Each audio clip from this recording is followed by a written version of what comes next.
என் முகத்தை பார்க்க எனக்கே பிடிக்காதுங்க. நீங்க அருவருக்கிறதுல என்ன தப்பு? நான் பார்க்க அருவருப்பாவும் அசிங்கமாவும் தானே இருக்கேன். நீங்க இப்படி எனக்கு கமெண்ட் பண்றதால நான் ரொம்ப ஃபீல் ஆயிட்டதாக நினைச்சு நீங்க ஃபீல் பண்ணாதீங்க.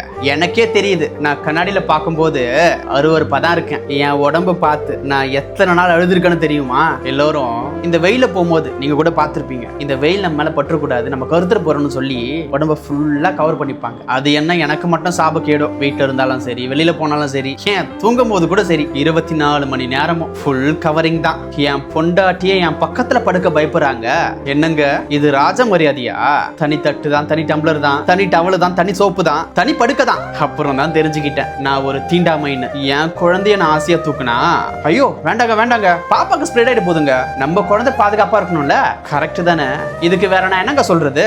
எனக்கு பிடிச்ச மாதிரி ஒரு ஸ்லீவ்லெஸோ ஷார்ட்ஸோ எதுவுமே போட முடியல. நான் என்ன பண்றது? நானும் 10 வருஷமா போகாத இடம் இல்ல. இங்க போங்க சரியாயிடும், அங்க போங்க சரியாயிடும் சொன்னாங்க. நானும் போயிட்டே தான் இருக்கு. எதுவும் சரியாவலையே. ஏன் தப்பா? எத்தனையோ கிரீம் போட்டாச்சு, லோஷன் போட்டாச்சு, சோப்பு மாத்தியாச்சு, எத்தனையோ இடத்துக்கு போய் மெடிசன்ல எடுத்தாச்சு, ஒரு மாற்றமும் இல்லையே. ஒரு கட்டத்துல பண்ணி போயிலான்னு தோணிடுச்சு. அவ்வளோ விரக்திங்க. இது என் பேஷண்டோட சோக கதை. நீங்களே கேளுங்க. இவர் சொல்றதை கேட்டு எனக்கு ரொம்ப கஷ்டமாயிருச்சுங்க. எனக்கு ட்ரீட்மெண்ட் வரும்போது நீங்க என்ன சொன்னீங்க? வாழ்றதுக்கே பிடிக்கல. ஏன்னா இவருக்கு வந்து பாத்தீங்கன்னா 5 வருஷமா சொரியாசிஸ், உடம்பு ஃபுல்லா இருக்கும் நம்ம கிட்ட வரும்போது. இப்போ வந்து பாத்தீங்கன்னா இருந்த இடமே வந்து தெரியாத அளவுக்கு ஃபுல்லா கம்ப்ளீட்டா வந்து சரியாயிருச்சு. நைட்லாம் தூங்க மாட்டேன். ரொம்ப அப்படியே ஒரு 2 ஹவர் தூங்குறது பெரிய விஷயம் எனக்கு. அப்படியே மணி எழுந்திருப்பேன். நான் உட்காந்துட்டு இருப்பேன். உட்காந்தா ஒன்றும் தெரியாது. தூங்குனா எனக்கு ரொம்ப அடிக்கும், ஒரு மாதிரியாக இருக்கும். அப்படியே உடம்புலாம் அப்படியே ஒரு மாதிரியாக இருக்கும். மென்டல் அவர் அப்போலாம் ஆகிடும். ஏன்னா இடிச்சிக்கலாமா இல்லை மாட்டிக்கலாமா அப்படி தோணும். இப்போ ஒரு 3 மாதம் வந்து நான் ட்ரீட்மெண்ட் இருந்தேன். பரவாயில்ல. இப்போது இன்னும் ஒரு 10%, இன்னும் ஒரு மாதம் எத்தனை கிளியர் ஆகிடுவேன் நான் நினைக்கிறேன். எனக்கு நம்பிக்கையாக இருக்குது. ரொம்ப 10 லட்சம் செலவு பண்ணிப்பேன். 10 லட்சம் 5 லட்சம் 6 லட்சம் செலவு பண்ணிப்பேன்.